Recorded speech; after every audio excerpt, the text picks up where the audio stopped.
Mais uma vez, seja bem-vindo ao canal Teologia Aprenda Mais. Acesse o nosso canal, nossos vídeos, né? Deixa aí o seu... se inscreva no nosso canal para receber os vídeos, né?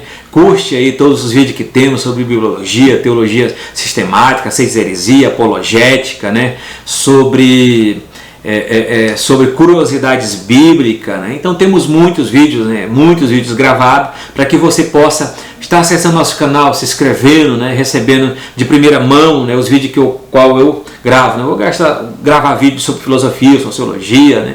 e política, outros também religiosos e também teológico, doutrinário, para se pensar acerca de uma base solidificada, racional sobre a vida e tudo mais. Nós estamos gravando aqui a história da doutrina da Trindade. Hoje eu quero falar sobre um credo, né, uma confissão de fé. A palavra credo, né, vem da palavra latina que significa eu creio, né?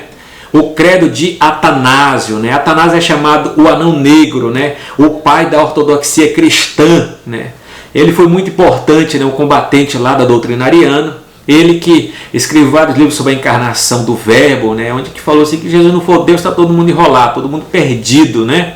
Atanásio contra mundos, né? Como dizia São Jerônimo, né? Que realmente todo mundo virou contra ele, mas ele realmente defendeu a verdade absoluta da fé e é um grande apologista, né? E eu quero falar agora sobre uma questão aqui, o credo de Atanásio, né, que é muito importante na história, dentro dessa modalidade, dessa série de vídeos que estou gravando sobre a história da doutrina da Trindade. Tá? Então, o credo de Atanásio, né, a controvérsia girava em torno da eternidade de Cristo, né? Atanásio ele vive no ano de 296 ao ano 373, viu? Muito tempo, parece 70, 80 anos, sei. Foi o inimigo implacável da doutrina de Ario. Dizia que o Filho é eterno e da mesma substância do Pai, ou seja, homoousios, né? Homoousios significa da mesma substância do Pai, Ario, por outro lado, né, o presbítero Ario de Alexandria, né, que foi contemporâneo dele, que negava a deidade absoluta do Filho, dizia que o Filho era uma criatura especial e etc. Né? Vamos dizer, Ario, por outro lado, dizia que o Filho era criatura, e que não era da mesma substância do Pai, ou seja, não era homoousios, né? Homoousios. Para dizer que o Filho era apenas de natureza similar ou igual, mas não da mesma natureza do Pai. Apenas essa letra ir, né? Porque a palavra primeiro que eu falo da mesma substância é homoousios, da mesma substância. Mas essa é a defesa de Atanásio, homoousios, da mesma substância. Ario dizia que ele era homoi, tem a palavra ui aí, homoousios, né? Homoousios, apenas, né, de natureza similar, semelhante, mas não era igual. Outra questão também, apenas essa letra I fazia grande diferença. A palavra grega, né, homoousios, significa mesma essência, mesma substância. Essa aqui é a defesa do cristianismo histórico de Atanásio. Era isso que Atanásio defendia, como encontramos no Credo Niceno, citado anteriormente, né? Cremos ao Credo Niceno. O Credo Niceno fala: cremos em um só Deus, Pai onipotente, Criador de todas as coisas, visíveis e invisíveis.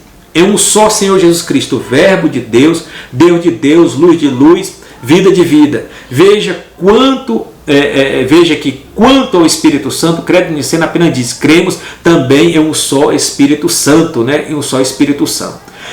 Depois do Concílio de Nicéia, que foi convocado por Constantino, né, em 325, muitos documentos circulavam nas igrejas sobre o assunto. O credo que hoje chamamos de Atanásio, na verdade, expressa seu pensamento e tudo que ele defendeu durante toda a sua vida, né? Mas parece que o texto não é de sua autoria, né, segundo estudos, né? Esse credo não foi mencionado no Concílio de Éfeso, 431, e nem no Concílio de Calcedônia, né, em 451, e nem no Concílio de Constantinopla, em 381. Durante a Idade Média se dizia que Atanásio escreveu esse credo, né, quando esteve no exílio em Roma, né, e ofereceu ao bispo de Roma, Júlio I, para servir como confissão de fé. desde o século IX, né, que se atribui o credo Atanásio. Esse credo traz o seu nome porque ele defendeu tenazmente essa ortodoxia cristã, mas seu autor é desconhecido, né? Seu autor é desconhecido. O credo foi mencionado pela primeira vez em um sínodo, né, realizado no ano de 659 a 670. Serve como teste da ortodoxia desde o século VII, para os principais ramos do cristianismo. O catolicismo romano, o catolicismo ortodoxo e o protestantismo têm o credo, né? E o credo se constitui de 44 artigos, né? E são os principais ramos do cristianismo, né? Dessa doutrina fundamental e principal. Vamos ler o credo aqui. A fé universal é esta, que adoremos um Deus em trindade e a trindade em unidade. Não confundimos as pessoas, nem separamos a substância, pois existe uma única pessoa do Pai, outra do Filho e outra do Espírito Santo. Mas a deidade do Pai, do Filho e do Espírito Santo é toda uma só. Glória é igual e a majestade é coeterna. Tal como é o Pai, tal é o Filho e tal é o Espírito Santo.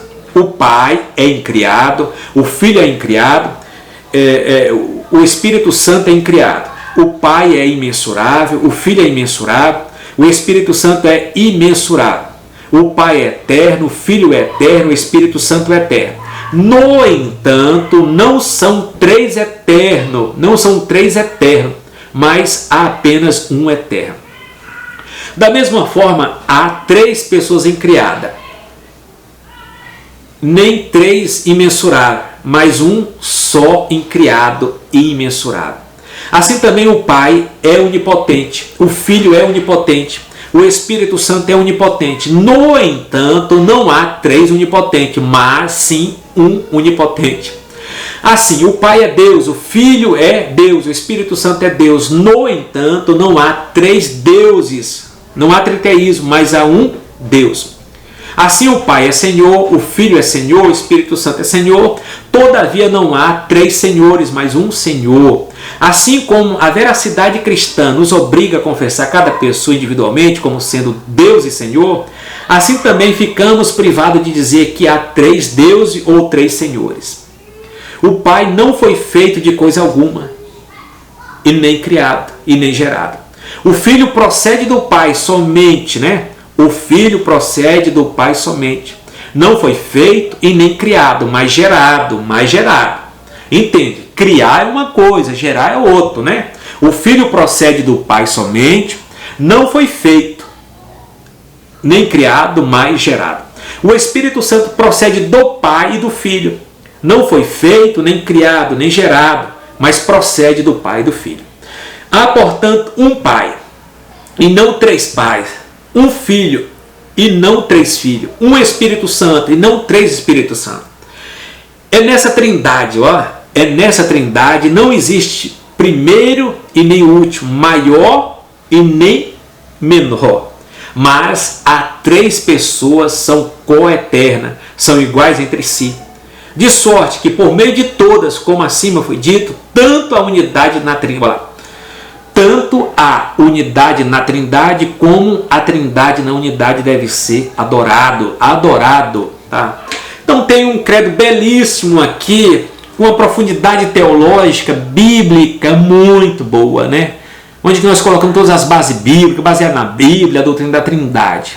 Tanto a trindade ontológica, né, essencial, como a trindade econômica, né? Está aqui a base para se pensar. Outro ponto importante é que no artigo de fé 23 diz, né, o Espírito Santo procede do Pai e do Filho, não foi feito, nem criado, nem gerado, mas procede. O patriarca de Constantinopla dizia, né, que esse artigo não é autêntico, né? Diz que a filioque, termo latim que significa do filho, não constava no texto original. A Igreja Ortodoxa ainda hoje rejeita a ideia de que o Espírito Santo seja enviado pelo Pai e pelo Filho, mas apenas pelo Pai, né? Isso aqui foi a controvérsia que teve lá, mais uma questão para alguém questionar alguma coisa. Mas quando vier o Consolador, que eu da parte do Pai vos hei de enviar, aquele, o Espírito da verdade, que procede do Pai, testifica de mim. Mas eles acham que a expressão que eu da parte do Pai vos hei de enviar não está clara o suficiente para constatar no credo. Essa foi uma das Essa foi uma das razões para o cisma da igreja, né? Quando foi dividida em Oriente e Ocidente, Roma e Constantinopla.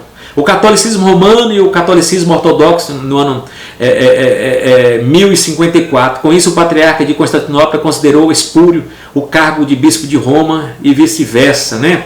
O que significa o termo pessoa na Trindade? O que significa o termo pessoa na Trindade? As Escrituras revelam, né, o Deus verdadeiro como um ser espiritual e pessoal. No que tange a Trindade, tanto as Testemunhas de Jeová como os modalistas, os sabelianistas e os unicistas modernos apresentam conceitos errôneos sobre a palavra pessoa na divindade. Racionalmente parece difícil alguém admitir 3 pessoas divinas, sendo Deus absoluto em toda a sua plenitude, e não Pai da divindade. No entanto, afirma que isso não é triteísmo. Talvez o problema seja pelo fato de que não haver palavra mais adequada para o que chamamos de pessoas na divindade, né? A palavra pessoa vem do grego persona, máscara, né? Usada para designar as máscaras que o ator, né, usava para representar uma personagem no teatro grego. Aplicando essa palavra para o que chamamos de pessoa na Trindade, poderia induzir alguém ao sabelianismo, ao modalismo, né? Por essa razão, os pais da igreja preferiram chamar essas pessoas de homoousios, um ser, ou hipóstase, né? Hipóstase vem de 2 palavras gregas que significam hipo, né? Ficar, né? Do ser. Nas discussões teológicas sobre a doutrina da Trindade, na era patrística, era usada como sinônimo de ousia, né? Essência e ser. O reformador protestante Calvino preferia chamar de substância, né? Substância. O livro fundamental da verdade publicada é o livro, uma citação, o livro Fundamentos da Verdade, publicado pelo ICP, Instituto por Correspondência Internacional, né, coloca o seguinte: o termo pessoa, nesse caso, não deve ser entendido como o uso moderno que usamos para designar um ser individual em sua totalidade. Quando falamos de Deus como pessoa, estamos na realidade usando o termo moderno para expressar a natureza de substância. Mas quando falamos de pessoas no sentido trinitariano, estamos nos referindo a hipóstase ou distinções dentro daquela substância. Por isso é falsa a asserção de que a Trindade é a doutrina de homens. Um número incontestável de cristãos já está na glória, sem sequer ouvir a palavra Trindade. Ninguém precisa entender a Trindade para acessar. O Deus é para ser crido e não entendido. O grande problema da seita é querer entender Deus. A salvação é pela fé no verdadeiro Jesus dos Evangelhos. Não existe salvação sem Jesus, né? Claro. E de todos os conceitos principais que aqui temos, são esses para se pensar acerca da divindade, acerca da história da Trindade ao qual temos para pensar dentro de todo o processo ao qual analisamos, né? Para fecharmos esse momento sobre a história, o credo atanasiano e sobre o que foi falado, queremos trazer a questão de uma conclusão relacionado ao termo, né? Ao termo que falamos acerca de Cristo, né? Que pensai vós de Cristo? Quero fechar aqui o que significa o termo pessoa na Trindade, sobre um prisma importante para fechar aqui o capítulo dessa sessão, desse vídeo, né? Sobre o que é mais essencial, o que é mais importante para nós, né? Então, fechando aqui, no credo de Atanásio ou atanasiano está o resumo de tudo que falamos sobre a Trindade, né? Cada artigo de fé pode ser confirmado na palavra de Deus, por isso é falsa a asserção de que a Trindade é doutrina de homens, como já foi falado. O número incontável de cristãos já estão na glória sem sequer ouvir a palavra Trindade. Ninguém precisa entender a Trindade para ser salvo. Deus é para ser crido e não entendido. O grande problema das seitas é querer entender Deus. A salvação é pela fé no verdadeiro Jesus, né? A salvação é pela fé no verdadeiro Jesus dos Evangelhos. Não existe salvação sem Jesus. E aqui eu quero fechar essa gravação e dizer que Deus fechar aqui com a questão do cremos, né?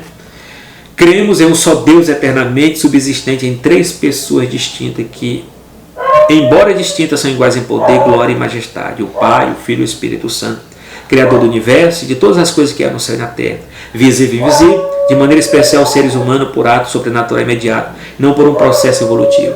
Shalom, até a próxima. Obrigado.